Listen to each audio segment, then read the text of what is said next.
বর্তমান রাষ্ট্রপতি বাংলাদেশের সে কিন্তু পদত্যাগ করেছে, ইতিমধ্যে পদত্যাগ পত্র জমা দিয়ে দিয়েছে। কিন্তু এই পদত্যাগ পত্র নিয়ে নানান গুণগান চলছে। এই পদত্যাগ কেন করলো শাহাবুদ্দিন বর্তমান রাষ্ট্রপতি? এর একটি কারণ, সে বুঝতে পারছে যে আওয়ামী লীগের মতো তার বিরুদ্ধে জনগণ যে কোনো মুহূর্তে মিছিল লয়ে নামতে পারে। এখন বলছে শাহাবুদ্দিন যে আমার শরীরের ভিতরে সমস্যা, শরীরের ভিতরে নানান রোগ। আচ্ছা বলুন তো, মেডিকেলে কয়দিন ভর্তি ছিল? শাহাবুদ্দিন তো একদিনও ভর্তি ছিল না। এই রাষ্ট্রপতি আওয়ামী লীগের হয়ে অনেক ষড়যন্ত্র করছে রাষ্ট্রপতি। তাই বলবো, এই সরকারকে অনুরোধ জানাবো, এই সরকারকে বলবো দ্রুত তারে গ্রেপ্তার করুন, গ্রেপ্তার করে আইনের আওতায় আনুন। যেখানে জামাতের আমিরও তার রাষ্ট্রপতির পদত্যাগ পেয়ে খুশি হয়ে গেছে, বাংলার 18টি মানুষ সবাই খুশি হয়ে গেছে। কিন্তু এখন কি করবেন? তার গ্রেপ্তার করতে হবে, তাকে গ্রেপ্তার করে আইনের আওতায় আনতে হবে। শেখ হাসিনার খুন গুমের ভিতরে এই রাষ্ট্রপতি জড়িত। এই রাষ্ট্রপতি যদি সহযোগিতা করত যাতে বাংলাদেশে কোনো খুন গুম না হয়, চাইলে কিন্তু পারত। কিন্তু রাষ্ট্রপতি তো তা করে নাই। রাষ্ট্রপতি আওয়ামী লীগের হয়ে মানুষকে নির্মমভাবে অত্যাচার করছে। এখন এই রাষ্ট্রপতি পদত্যাগ নিয়ে যারা যারা খুশি হয়েছেন তাদের জন্য একটি বার্তা দিতে চাই। বার্তা কি? বার্তা হচ্ছে এই রাষ্ট্রপতি যখন পদত্যাগ করে চলে গেল, জনগণের জন্য একটি কল্যাণ ডেকে আনার মতোই ঘটনা ঘটলো। এখন পরবর্তী রাষ্ট্রপতি কে হবে?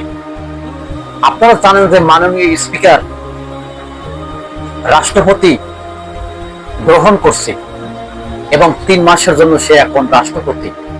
আমরা এরকমের রাষ্ট্রপতি বাংলাদেশের জন্য চাই, যে রাষ্ট্রপতি মৃত্যুর ভয় আছে, যে রাষ্ট্রপতি আখিরাতের ভয় আছে, সেই রাষ্ট্রপতি দরকার। চাই না যে স্বৈরাচার রাষ্ট্রপতি বাংলাদেশকে একটি বিপদের মুখে ফালাই দিছিল। আজকে রাষ্ট্রপতি পদত্যাগ করেছে এবং পদত্যাগ পত্র সব পেয়ে গেছে স্পিকারের সাথে সে কথা বলে যে এখন তার একটাই উদ্দেশ্য, তার শরীরে স্মৃতিশক্তিতে কোনো কাজ করতে আসে না, তার শরীরে নানান রোগ। এখন নানান রোগের বাহানা দিয়ে যে পার পেয়ে যাবেন তা কিন্তু পারবেন না। আপনার রোগ যতই থাক, কিন্তু আপনার সাজা খাটতেই হবে। আইন কি বলে? আইন কি বলে? আইন তো বলছে যে মানুষের উপরে যে অত্যাচার করবে, যে নির্মম ভাবে হত্যাকাণ্ড চালাবে, সে যতই রোগীতে হোক না কেন, সে যতই অসুস্থ হোক না কেন, তাকে আইনের আওতায় আনতেই হবে। তাই বলবো, রাষ্ট্রপতি পদত্যাগ করছে, আপনার আমার জন্য সবার জন্য ভালো। এখন রাষ্ট্রপতি কারে বানাবেন? দেখুন, বাংলাদেশের ভিতরে রাষ্ট্রপতি হওয়ার জন্য অসংখ্য পরিমাণ মানুষ আছে, যারে তারা তো রাষ্ট্রপতি বানাইলে হবে না। রাষ্ট্রপতি যাকে বানাবেন সে দেশের জন্য দেশপ্রেমিক থাকতে হবে, দেশের জন্য কাজ করতে হবে। তবে দেশের জন্য একমাত্র কল্যাণ হতে পারে ডক্টর মোহাম্মদ ইউনূস। তাকে যদি রাষ্ট্রপতি বানানো যায়, বাংলাদেশের জন্য খুব একটা শান্তি চলে আসতে পারে। কেননা ডক্টর মোহাম্মদ ইউনূসকে এমন কোন রাষ্ট্র না চেনে, এই ব্যক্তিকে সবাই চেনে। এখন বলবেন সে তো সুদখোর।